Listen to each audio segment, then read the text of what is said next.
გამარჯობა. მოდით ამ ვიდეო ლექციაში ვისაუბროთ ზოგად ფარდობითობაზე.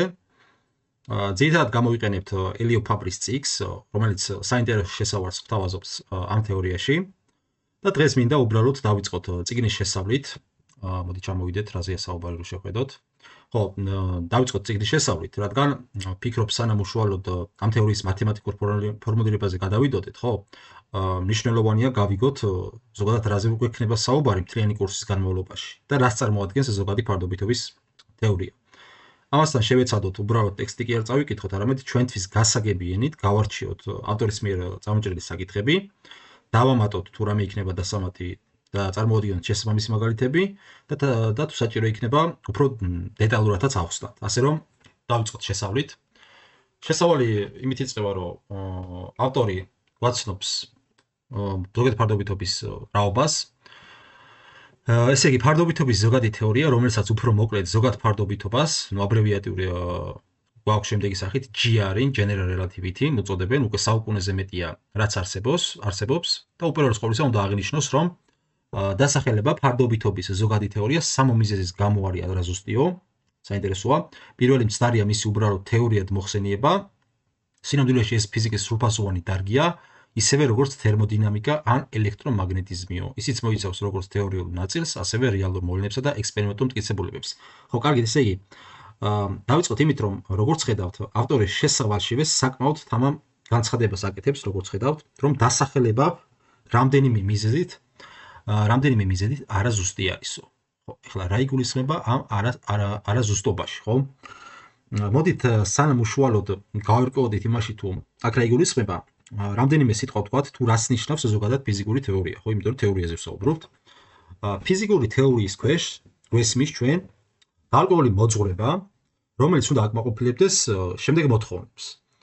ეს არის პირველი, ის უნდა იყოს მათემატიკურად ფორმულირებული, უნდა ეყრდნობოდეს ფიზიკურ პრინციპებს, ასევე უნდა იყოს ექსპერიმენტულად შემოწმებული და რაც მთავარია, უნდა გააჩნდეს წინასწარმეტყველების უნარი. აი მაგალითად რომ ავიღოთ, აქ ტექსტშიც არის ნახსენები ელექტრომაგნეტიზმს მიუთითებს ავტორი და ჩვენც მოდით ელექტრომაგნეტიზმს რო შევეხოთ. ნუ ელექტრომაგნეტიზმი რა არის, ესე იგი, არის თუ არა თეორია, მოდით დავსვით კითხვა. ნუ რა თქმა უნდა არის თეორია და რატო? რადგან ის პირველი მათემატიკურად ფორმულირებულია, ეყრდნობა ფიზიკურ პრინციპებს, არის ექსპერიმენტულად შემოწმებადი და რაც შეეხება წინასწარმეტყველებს ელექტრომაგნიტური ტალღების არსებობებს. ასევე ჩვენ თუ ავიღებთ მაგალითად მაქსველის განტოლებებს, ხო? მაქსველის განტოლებებიდან, ნუ საკმაოდ მარტივი გამოსაყვანია სხვათა შორის, აბსოლუტური სიზუსტით შეიძლება ჩვენება, რომ ელექტრომაგნიტური ტალღის გავრცელების სიჩქარე ტოლი არის სინათლის სიჩქარის ვაკუუმში. ასე რომ კიდევ ერთხელ რომ ვთქვათ და ხაზი გავუსვათ, ფიზიკური თეორიაზე როცა ვსაუბრობთ, ფიზიკური თეორია უნდა განვიხილოთ, როგორც მათემატიკურად მკაცრად ჩამოყალიბებული და შინაგანად თანმიმდევრული სისტემა, რომელიც განსაზღვრული საწყისი პრინციპებიდან და კანონებიდან იღებს კონკრეტულ შედეგებს, თუ რაც მთავარია, იძლევა ემპირიულად შემოწმებად წინასწარმეტყველებს. ამიტომ აქ ავტორი როდესაც ამბობს, რომ თეორია გარკვეული გაგებით არაზუსტია, აქ რა თქმა უნდა, ეხლა არ უნდა გავიგოთ ისეთი თქოს და ეხლა რაღაც ზოგადი ფარდობითობა უბრალოდ არასანდო ვარაუდების კრებულს წარმოადგენს. პირიქით, ის მკაცრად განსაზღვრული ფიზიკური თეორია არის, როგორც აღვნიშნეთ, რომელსაც აქვს ზუსტად განსაზღვრული მათემატიკური ფორმალიზმი, ფიზიკური პრინციპები, მოქმედების სფერო და ექსპერიმენტული შემოწმების შესაძლებლობა. ხო, კარგით, ესე იგი, გავაგრძელოთ ეხლა მეორე სიტყვა ზოგადიც შეცდომაში შემყვანია და ამ სიტყვის გამო ხალხს გონია, რომ ეს თეორია უბრალოდ სპეციალური ფარდობითობის გაფართოებული განახლებული ვერსიაა. ხო, ახლა რა შეასაქმე 1905 წელს აინშტაინმა დაასრულა თავისი შრომა სპეციალური ფარდობითობის თეორიაზე და აინშტაინის პრობლემა ის იყო, რომ თუ სპეციალური ფარდობითობის თეორიაში ვხედავთ, სპეციალურ ფარდობითობაში სპეციალურ ფარდობითობად გრავიტაციას არ ითვალისწინებს. ამიტომ აინშტაინს ეს რამდენად უნდა გაითვალისწინებინა ხო თავის თეორიაში. ამიტომ შეეცადა რაღაცნაირად განეზოგადებინა ეს თავისი სპეციალური ფარდობითობის თეორია. თუმცა, როგორც ნახავთ და აღმოჩნდა, მან განზოგადება კი არა, სულიად ახალი რამ მიიღო, რასაც გრავიტაციის სრულიად ახალ რელატივისტურ მოძღვრებას ვეძახით. აი მართა აქ ტექსტში გვიწერია ჩვენ რომ მართალი აინშტაინის თავიდან სწორედ ეს სურდაო, მაგრამ საბოლოოდ სულ სხვა რამ მიიღო გრავიტაციის სრულიად ახალი რელატივისტური მოძღვრება. კი ბატონო. ხო, და ბოლოს თვითონ სიტყვა ფარდობითობაც არაზუსტია, ეს ტერმინი მაქს პლანკს ეკუთვნის და აინშტაინს. ეს ყურადღებას ამახვილებს იმაზე, რომ ზოგიერთი სიდიდე ფარდობითია, ანუ ათვლის სისტემაზეა დამოკიდებული ფარდობითობაში მაგას გულისხმობ. ხოლო მეორე პლანზე გადაყავს ბევრად უფრო მნიშვნელოვანი ფაქტი ის, რომ ამ თეორიაში არსებობს ინვარიანტები, ანუ აბსოლუტურად უცვლელი სიდიდეები. და მეორე მხრივ ახალი სახელწოდების შეთავაზებას უკვე ვეღარავინ ბედავს და არც ჩვენ ვიზავთ ამასო. ხო. ხო, ეხლა აქ საინტერესოა ის ფაქტი, რომ ეს სახელწოდება თვითონ აინშტაინს არ ეკუთვნის, როგორც ტექსტში აღნიშნული, ის ეკუთვნის მაქს პლანკს, ხო? ხოლო თვითონ აინშტაინს თუ შევეხებით ჩვენ, აინშტაინი მაგალითად იყენებდა ისეთ ტერმინს, როგორიცაა გრავიტაციის ახალი თეორია, რომელიც არსობრივად პრინციპში უფრო ახლოსაა შესაძლო საგანთან. და კიდევ ეხლა მეორე მხრივ ახალი სახელწოდების შეთავაზებას უკვე ვეღარავინ ბედავს და არც ჩვენ ვიზავთ ამას. აი ამ წინადებას დავუკვირდეთ ახლა ჩვენ. ნახეთ, აქ ერთი მომენტი არის. კიდევ ეხლა სახელის შესვლა თუ კრიტიკულად აუცილებელი იქნებოდა, რა თქმა უნდა, ამას გავაკეთებდით, მაგრამ აქ არის ერთი მნიშვნელოვანი მომენტი საყურადღებო. მაგალითად, აი ცოტა შორიდან რო გავუყვეთ, აი რო ავიღოთ ატომი, ხო? ატომი რო ავიღოთ, ატომი ბერძნული სიტყვა და ნიშნავს განუყოფელს, ხო? დღეს კი ვიცით, რომ ასე სულაც არ არის, რადგან იგი შედგება ელექტრონებისგან, პროტონებისგან, ნეიტრონებისგან, ხოლო პროტონები და ნეიტრონებიც თავის მხრივ კვარკებისგან შედგებიან. თუმცა, მიუხედავად ამისა, სიტყვა ატომი ატომღაც უცვლელად რჩება. ან მაგალითად, სხვა მაგალითი რა შეიძლება მოვიყვანოთ. აი მაგალითად კიდე რო ავიღოთ, დიდი აფეთქება რო ავიღოთ. დავუშვათ. ეს ტერმინი ადამიანისთვის, ეხლა რომელსაც პირველად ესმის, ხო, ქმნის შტაბილიზებას, რომ თითქოს ეხლა რაღაცა სივრცეში რაღაცა აფეთქდა, თუმცა სინამდვილეში არაფერიც არ აფეთქებულა. უბრალოდ ამ ტერმინის ფიზიკაში ამ ტერმინის ქვეშ უბრალოდ ჩვენ გულისხმობთ, რომ გაფართოვდა თავად სივრცე. ან შორს რო არ წავიდეთ, ეხლა ბანი მაქავართ, შავი ხვრელი რო ავიღოთ. ეხლა შავი ხვრელი, ხო, ჯერ ერთი რო არც ხვრელია და არც შავია იმ გაგებით, როგორც ყოველდღიურ ცხოვრებაში ვიყენებთ. ამ სიტყვას, მოდით ახლა ბარემ ინტუიციური განმარტებაც რომ მოვიყოთ შავი ხვრელის. შავი ხვრელი ეს არის ამ ტერმინის ქვეშ გულისხმობს სივრცე დროის იმ რეგიონს, რომლის მოვლენათა ჰორიზონტის მიღმაც სინათლეს ვერ აღწევს გარეთ. ახლა ისმის ასეთი კითხვა. მაგრამ რატომ არ ვწვით მაშინ სახელებს? ეხლა კაცმა რო კითხოს, ჩვენ ვითომ თავი მოგვაქვს და ყურადღებას ვაქცევთ სიზუსტეზე და გაუგებრობის თავიდან აცილებას ვცდილობთ ხოლმე, ხო? მით უმეტეს, როცა ეს მეცნიერებას და ისეთ ზუსტ მიმართულებებს ეხება, როცა როგორც ფიზიკა არის, ხო? თუმცა აგერ ხედავთ, რომ სახელიც კი ვერ დაგვირქმევია წესივრად საგნებისა და მოვლენებისთვის და მას რაშია, ხო, საქმე? ამაზე რო გავცეთ პასუხი. საქმე ისაა, რომ ეხლა ჩვენ თუ ავდგებით ახლა და ახალ სახელებს მოვიფიქრებდით, ხო? პირობითად ეხლა ატომს, ეხლა ელექტრონს, სხვადასხვა სახელებს დავარქმევდით, აგერ ნიუტონის კანონებს კიდე სხვა დასახელებებს მოუგონებდით. სადამდე მივიდოდით, ნახეთ, მივალთ იქამდე, რომ ჩვენ საერთოდ ვერ გავიგებდით წინაპრების ნაზრებს და ვერც ჩვენ გავიგებდნენ მომავალი თაობები, რადგან სრულიად გაუგებარი და გამოუსადეგარი გახდებოდა მრავალი სტატია თუ წიგნი, რომელიც აქამდე დაწერილა, ან ამის შემდეგ დაიწერება. ხო, ამიტომ ჩვენ ზოგადად ტერმინებს საკმაოდ მარტო ჩვენ არა, ზოგადად მეცნიერებაში ტერმინებს ჩვენ საკმაოდ სიფაგიზით ვეპყრობით და ამის კრიტიკული აუცილებლობა თუ არ არსებობს, რა თქმა უნდა, არც ვცვლით ხოლმე. ხო. კი ბატონო, შემდეგ გავაგრძელოთ, ესე იგი რა ხდება, ტექსტ დავუბრუნდეთ, ახლა ბევრი რო არ ვილაპარაკოთ ჩვენ აქ. დიდი ხნის განმავლობაში ზოგადი ფარდობითობა მიიჩნეოდა ძალიან აბსტრაქტულ თეორიად, რომელსაც საკმაოდ არასანდო გამოყენება ჰქონდაო. ფაქტიურად იგი მხოლოდ სამ კლასიკური შემთხვევით შემოიფარგლებოდა. გრავიტაციული წინასწრება, რომელიც მხოლოდ 1960 წლის შემდეგ დადასტურდა, სინათლის გადახრაც კი ბატონო, რომლის საიმედო მტკიცებულებებიც 40 წელზე ნაკლებია, რაც არსებობს და ეს არის კიდე მერკურის პერიხელიუმის პრეცესია. ახლა რატო ფიქრობდნენ ასე, ხო?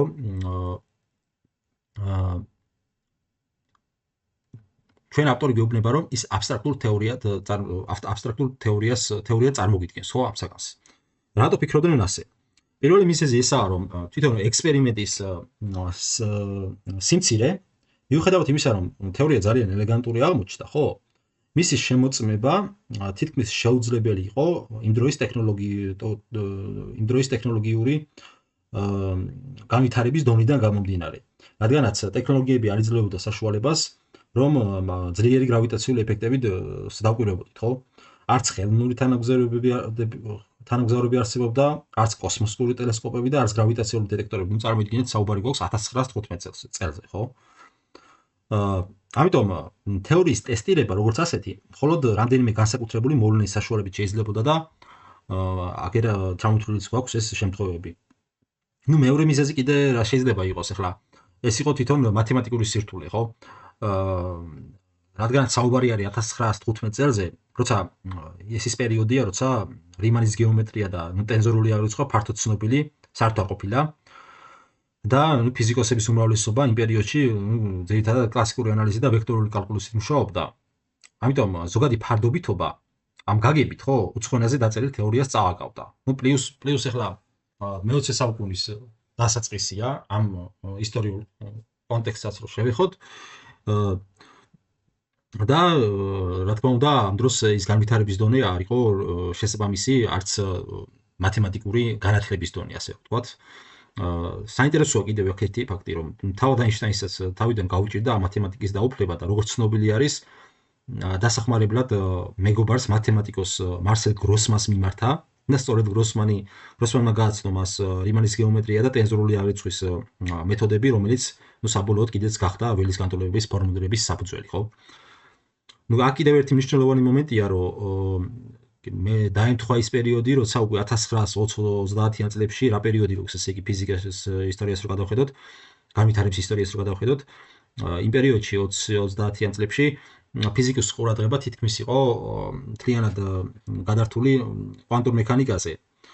და პრინციპში ბედის ირონიაც არის ეს მომენტი, რადგან სწორედ ამ პერიოდში მოღვაწეობდნენ ისეთი გენიოსები, როგორებიც არიან მაგალითად შრედინგერი, ჰაიზენბერგი, დირაკი, პაული, ბორი, რომლებიც საფუძველი ჩაუყარეს კვანტურ მექანიკას და ისე მოხდა, სამწუხაროდ ასე მოხდა, რომ ამ ფონზე ზოგადმა ფარდობითობამ და ზოგადად აინშტაინის გენიის გააზრებამ შედარებით მცირე პლანზე გადავიდა და მადლობა ღმერთს, რომ ეს პერიოდი საკმაოდ მცირე ხნით გაგრძელდა. რადგანაც თანამედროვე ფიზიკა ზოგადი ფარდობითობის გარეშე წარმოუდგენელი არის ფაქტიურად. ხო, ახლა ისეც არ გავიგოთ ჩვენ, რომ ზოგადი ფარდობითობა ახლა 1905 წელს აინშტაინი კი ბატონო, ახლა რო შევხედოთ 25 წლის ბიჭი არის, აქვეყნებს სპეციალურ ფარდობითობას. და სპეციალურ ფარდობითობა უკვე აინშტაინს იმხელა რეპუტაცია შეუქმნა სამეცნიერო საზოგადოებაში, რომ 1915 წლისთვის, როცა უკვე ის მორჩა ზოგადი ფარდობითობის თეორიაზე მუშაობას, მას უკვე საკმარისი ავტორიტეტი ჰქონდა უკვე, რა თქმა უნდა, სამეცნიერო საზოგადოებაში და შეუძლებელი იყო, რომ აინშტაინის ამ ნაშრომისთვის ყურადღება არ მიექციათ. ნუ ამის ნათელი მაგალითი არის ის, რომ უკვე 1915 წელს კარლ შვარცშილდმა, რომელიც ცარი ხელით პირველ მსოფლიო ომში ომობდა, მეორე ხელით იმას წერდა, რა ქვია, აინშტაინის განტოლებებს ხსნიდა, ხო? ანუ კარლ შვარცშილდი იყო ის პიროვნება, რომელსაც უკვე შემდგომში უკვე 1915 წელზევე შეძლო აინშტაინის განტოლებების პირველი ზუსტი ამონახსნების პოვნა, რომელიც აღწერს სფერულად სიმეტრიულ მასიურ სხეულს, ნუ ამას შევეხებით მომავალში უფრო დაწვრილებით, სივრცე-დროის ძლიერ გამრუდებას და თვითონ მოვლენათა ჰორიზონტსაც. მაგრამ მიუხედავად იმისა, რომ ბევრს არ ჯეროდა, ხო, ახლა როგორ შეიძლება ასეთი ობიექტები ბუნებაში არსებობდესო იმ პერიოდში ფიზიკოსების თვალით თუ შევხედავთ საკითხს, ასეთი ობიექტები თითქოს არ უნდა იარსება, მაგრამ დღეს ვიცით, რომ შავი ხვრელები რეალურ ასტროფიზიკურ ობიექტებს წარმოადგენს და ეს საკმაოდ ჩვეულებრივი მოვლენად არის მიჩნეული. ხო, კიდე ხო, ნუ ზოგადი ფარდობითობის ერთ-ერთი უდიდეს შედეგს ასევე წარმოადგენს ის ფაქტი, რომ მისი გააზრების შედეგად აღმოჩნდა, რომ სამყარო უკვე აღარ არის სტატიკური, ხო? იმიტომ რომ აინშტაინის განტოლებები ბუნებრივად უკვე იძლევა გაფართოებად სამყაროს იდეას. კერძოდ 1920-იან წლებში მაგალითად მოვლენები გამვითარდა შემდეგნაირად, რომ ალექსანდრ ფრიდმანმა იპოვა გაფართოებადი სამყაროს სამონახსნები და უკვე შემდეგ უკვე ჟორჟ ლემეტრმა ეს იდეა უშუალოდ დაუკავშირა რეალურ სამყაროს და საბოლოოდ უკვე ედვინ ჰაბლმა საბოლოო წერტილი დაასვა, ასე რომ ვთქვათ, და მართლაც დააფიქსირა galaktikებს შორის დაშორების ეფექტი, რაც წარმოადგენდა უდიდეს გარღვევას, რა თქმა უნდა, ადამიანის წარმოდგენაში სამყაროს შესახებ. ხო, ეხლა მოდი გავაგრძელოთ, კი ბატონო, სად ვიყავით ახლა გაჩერებულები, ამ ტექსტს დავუბრუნდეთ. თუმცა ბოლო 10 წლების განმავლობაში მიღწეული იქნა უდიდესი თეორიული პროგრესი, როგორც თავად ამ მოძღვრების უკეთ გაგების, ისე მისი პრაქტიკული გამოყენების კუთხით, ამასთანავე დაგროვდა უამრავი ახალი ექსპერიმენტული მონაცემი მზის სისტემაში ვარსკვლავებზე დაკვირვებისას და კოსმოლოგიურ მასშტაბებში, ახალი მიღწევები და აღმოჩენები კი ეჭვგარეშეა მომავალშიც გაგრძელდებაო, ავტორი გვეუბნება ამას. ხო, ეხლა ამაზე ჩვენ თქვით კიდეც და მოდი აქაც წავიკითხოთ, ამას გავს ჩვენ ხაზი. ზოგად ფარდობიცოს ასევე აქვს რთული თეორიის რეპუტაცია, ხო.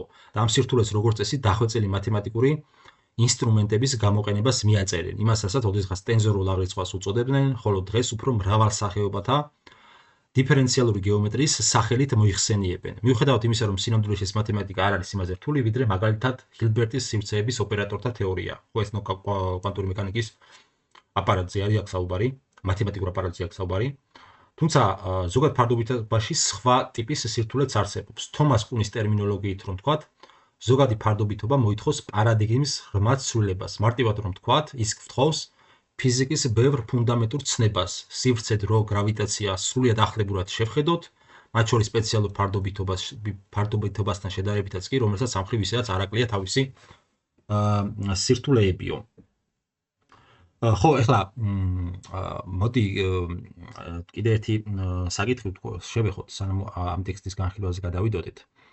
ეხლა ჩვენ რა თეორიასაც ვსწავლობთ, ხო, ეს თეორია საკმაოდ კარგი სიზუსტით აღწერს კოსმოლოგიურ მუშაობს კოსმოლოგიურ მასშტაბებზე და ნუ ისეთ ობიექტებზე გვაქვს საუბარი, როგორც არის სამყაროს გაფართოება, იქ შავი ხვრელები, თუმცა ეხლა ჩვეულებრივ ადამიანმა, რომელსაც ფიზიკაში ჩახედული არაა, შეიძლება იკითხოს, რომ კი ბატონო, ეს ყველაფერი ძალიან კარგი. ჩვენს ხედვის არეალს ზრდის, მაგრამ რა კონკრეტული შედეგები აქვს ჩვეულებრივ ყოფაცხოვრებაში ამ თეორიას. ნუ საქმე ისაა, რომ ზოგად ფარდობითობას ასევე აღმოჩნდა საკმაოდ პრაქტიკული გამოყენებაც. ნუ ყველაზე ნათელი მაგალითს ამისთვის რო ავიღოთ, მაგალითად ამისი არის GPS სისტემა. აი კერძოდ GPS-ის მუშაობისთვის საჭიროა ორი ეფექტის გათვალისწინება, ხო? ერთი ეს არის პირველი სპეციალური ფარდობითობა, რას გულისხმობს, რადგანაც ახლა სატელიტი მოძრაობს სწრაფად და მისი საათი ნელდება, ან უფრო მეცნიერულ ტერმინში თუ ტერმინოლოგიით თუ ვიწვით, საკუთარი დრო ნელდება. ეს არის სპეციალური ფარდობითობის გათვალისწინება გვიწევს ამ შემთხვევაში და მეორე, რადგანაც ახლა სატელიტი დედამიწიდან დაშორებული არის, ამიტომ იყოფება შედარებით სუსტ გრავიტაციულ ველში, ანუ დედამიწის მხრიდან მიზიდულობის ძალა ნაკლები მოქმედებს და ეს პირიქით უკვე მის საკუთარ დროს ასწრაფებს, ხო? აჩქარებს.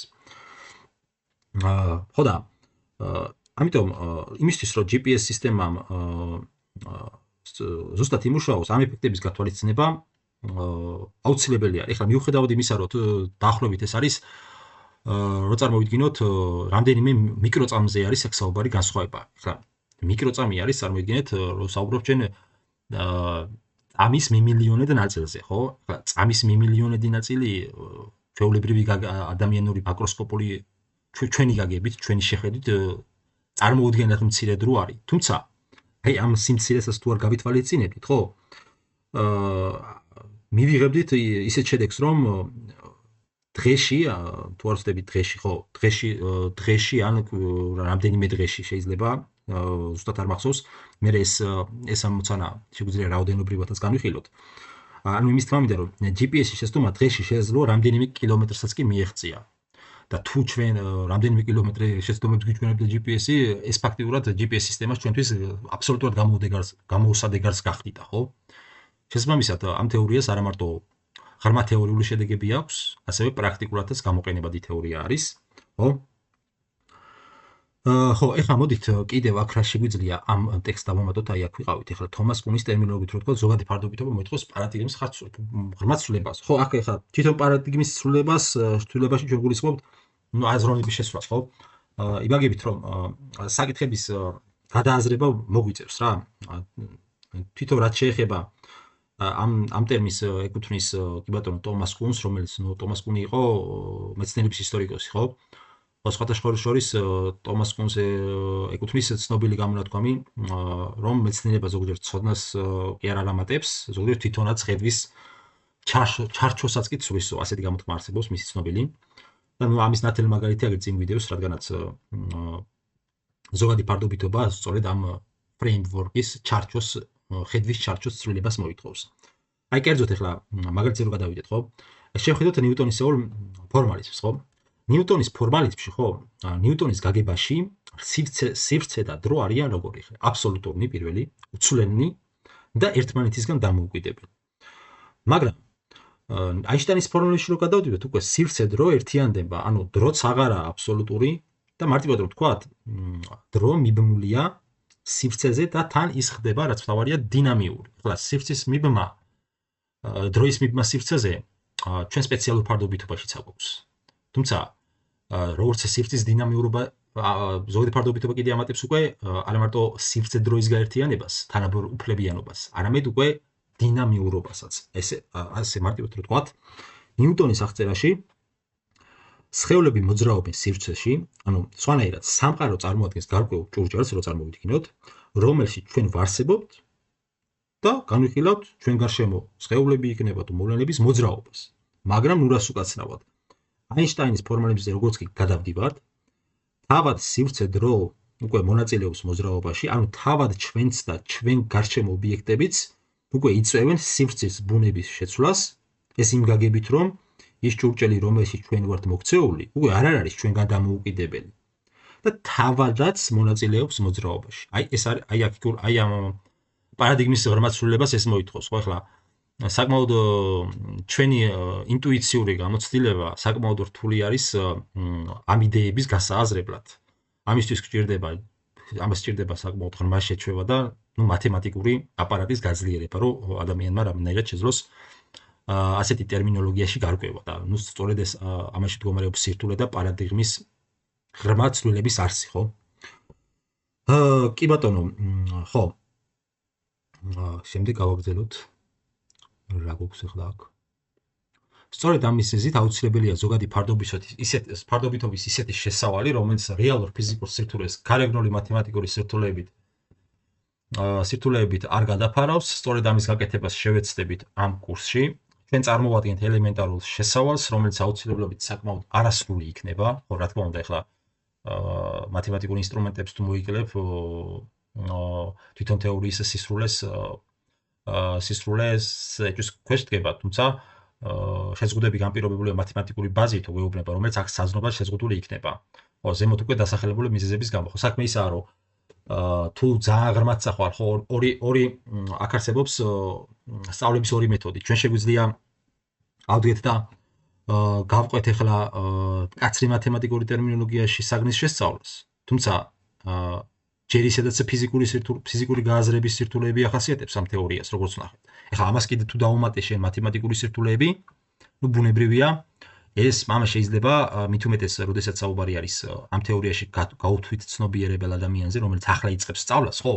იმისთვის შეიძლება ეს დაუყრდნელი აღმოჩნდეს, რადგანაც ფიზიკური გააზრება საერთოდ დაკარგოს. ამიტომ რა თქმა უნდა, სწავლის მხრივ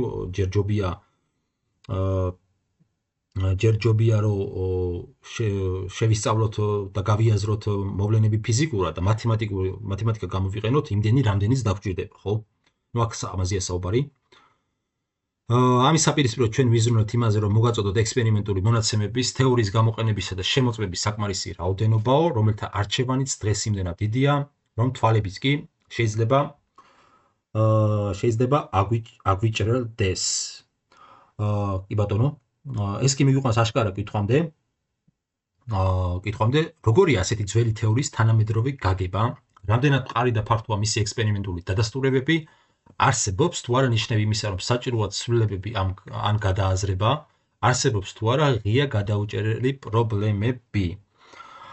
პასუხი ბუნებრივია მთელი კურსის განმავლობაში გამოიკვეთება, თუმცა წინასწარ შეგვიძლია ვთქვათ, რომ ექსპერიმენტული შემოწმებები, რომლებიც თავდაპირველად ცოტა და არაზუსტი იყო, რაოდენობრივადაც და სიზუსტითაც მუდმივად იზრდებოდა.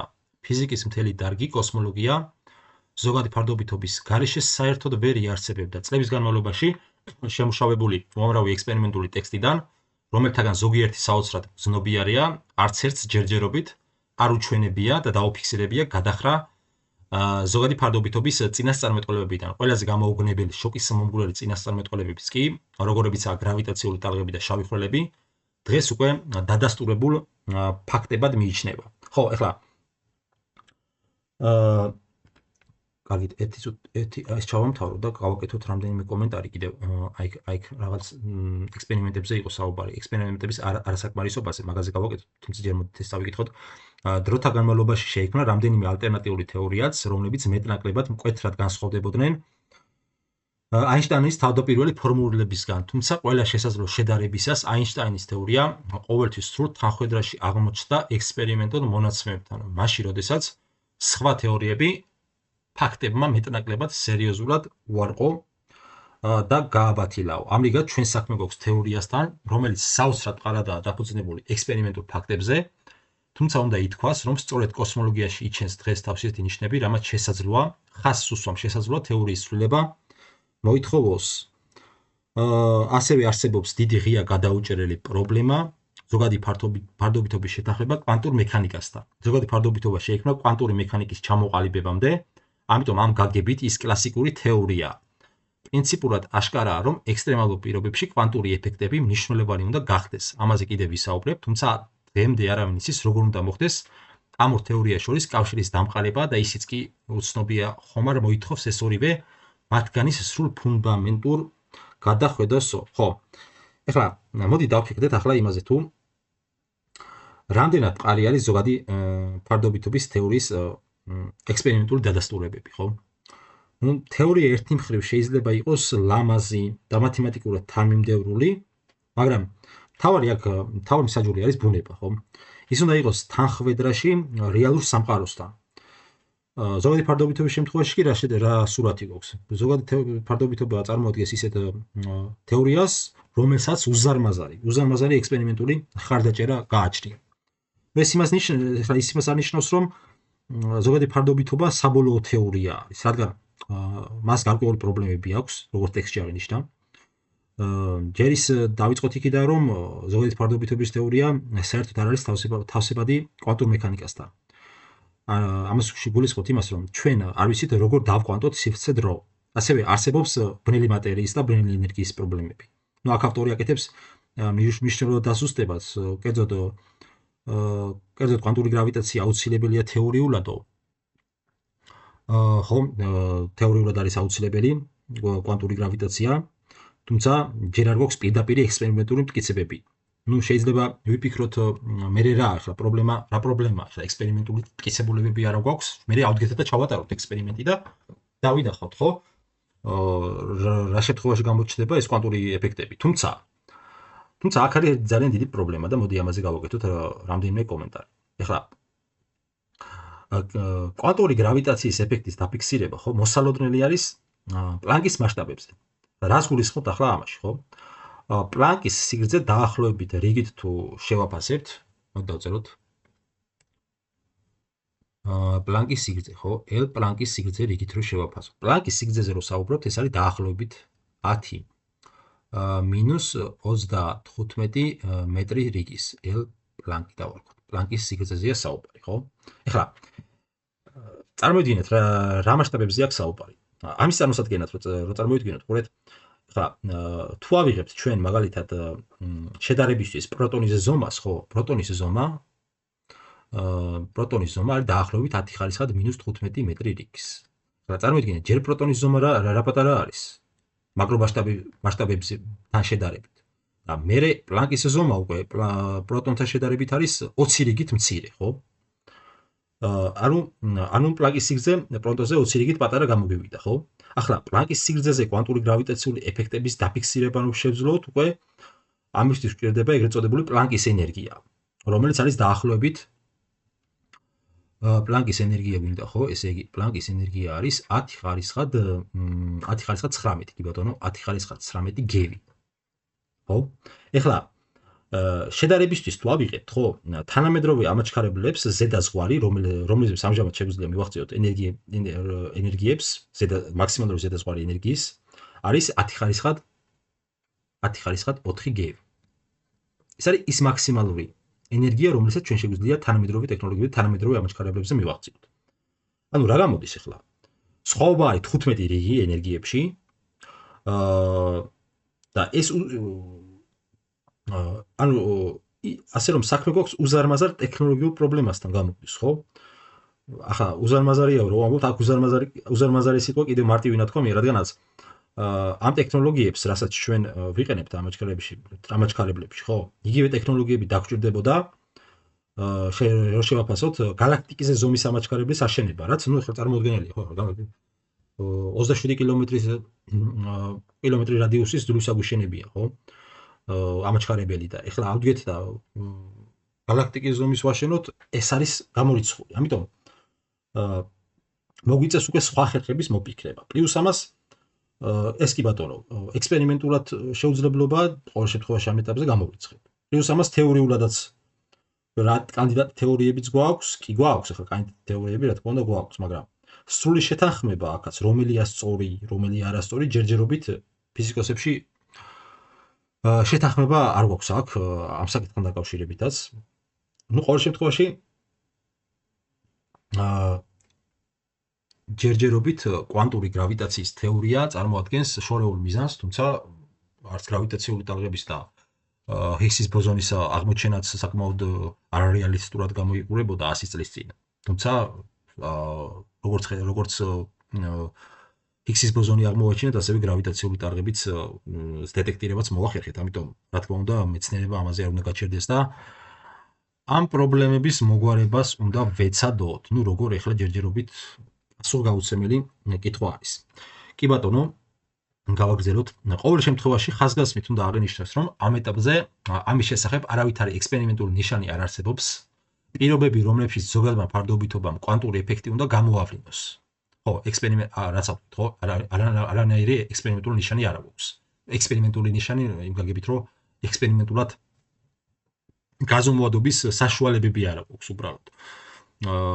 რამდენი ხო, რომლებმაც ზოგადმა ფარდობით კვანტური ეფექტი უნდა გამოვლინოს, რამდენიმე რიგით ცდება იმ ზღვარს, რისი დაკვირვება ან ექსპერიმენტო შემოწმებაც დღეს არის შესაძლებელი. ხო, სწორედ ამ რიგებზე არის აქ საუბარი.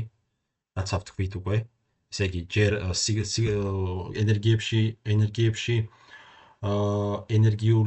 ენერგიებში განსხვავება უზარმაზარია და ნუ კიდე პლანკის სიგრძეზეც პლანკის მასშტაბებზე ჩაღწევაც წარმოუდგენლად ჩანს.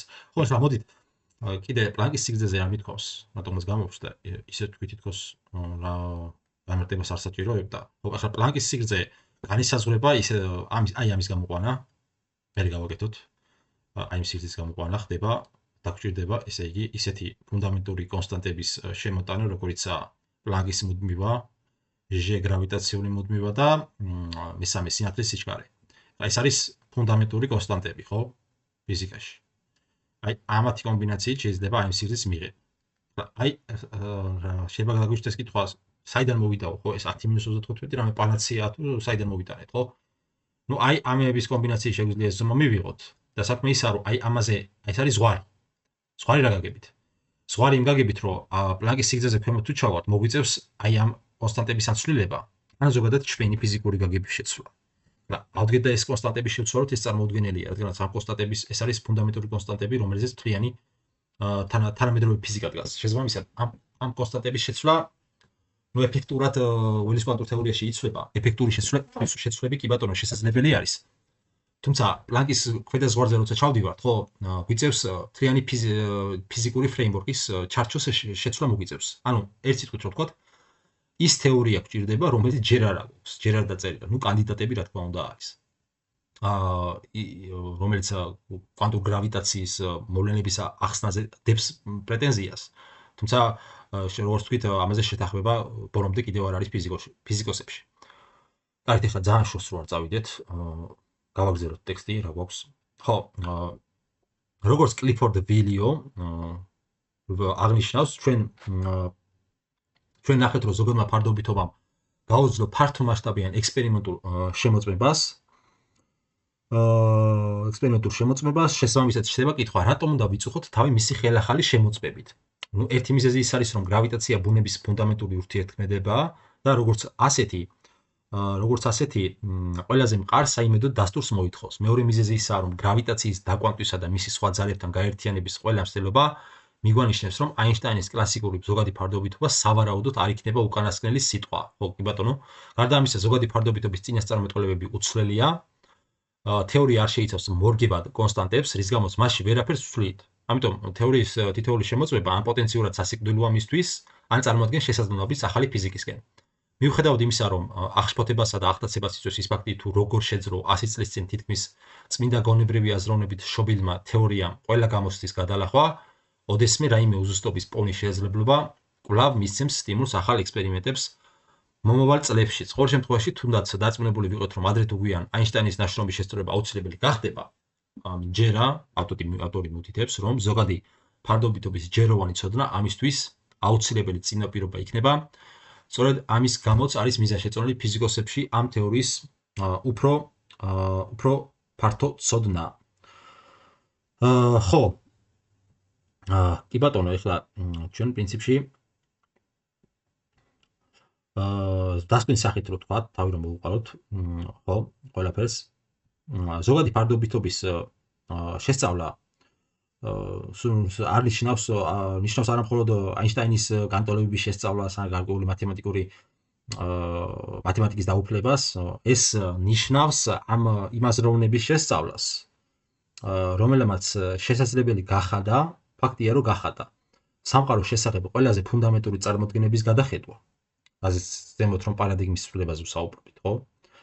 და იგი გვასწავლის, რომ ის რაც ყოველდღიურ გამოცდილებაში აბსოლუტურად ცხადი გვიჩვენებოდა, ხო? გასკოლიდან მოყოლებული და ისეც ეხლა მთელი 20 საუკუნე და მანამდეც პრიმიტიული წარმოდგენა აღმოჩნდა, რომ ადამიანს ჰქონდა საკმაოდ პრიმიტიული წარმოდგენები, შეიძლება ასე ითქვას უხეშად სამყაროს შესახებ, ხო? თუმცა დროც, სივრცეც, გრავიტაციაც აღმოჩნდა ბევრად უფრო რთული სტრუქტურის მატარებელი, ხო? და ალბათ ეხლა სწორედ ეს არის შეიძლება ითქვას ზოგადი ფარდობითობის შესწავლის მთავარი მიზანი, რომ გვასწავლოს სწორად დავსვათ ის კითხვები, ხო, რომელზეც პასუხი ჯერ არ ვიცით და ზოგადი ფარდობითობა სწორედ ასეთი კითხვებისკენ მაბიძგებელი ინსტრუმენტად შეგვიძლია განვიხილოთ და ამ თვალსაზრისით მისი მნიშვნელობა უკვე გაცილებით სცდება თვითონ გრავიტაციის შესწავლის ფარგლებსაც კი. შეგვიძლია ასეც შევხედოთ.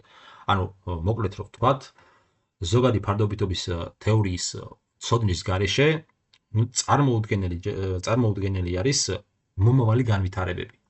თუ რამე ფიზიკა იარსებებს მომავალში, ეს აუცილებლად იქნება დაფუძნებული ზოგად ფარდობითობაზე. რა თქმა უნდა, ეხლა ზოგადი ფარდობითობა უდიდესი მიღწევა არის, თუმცა ის თეორია, რომელიც იარსებებს, აუცილებლად იმ ახალი თეორიის კერძო შემთხვევად დარჩება ყოველთვის ზოგადი ფარდობითობის თეორია.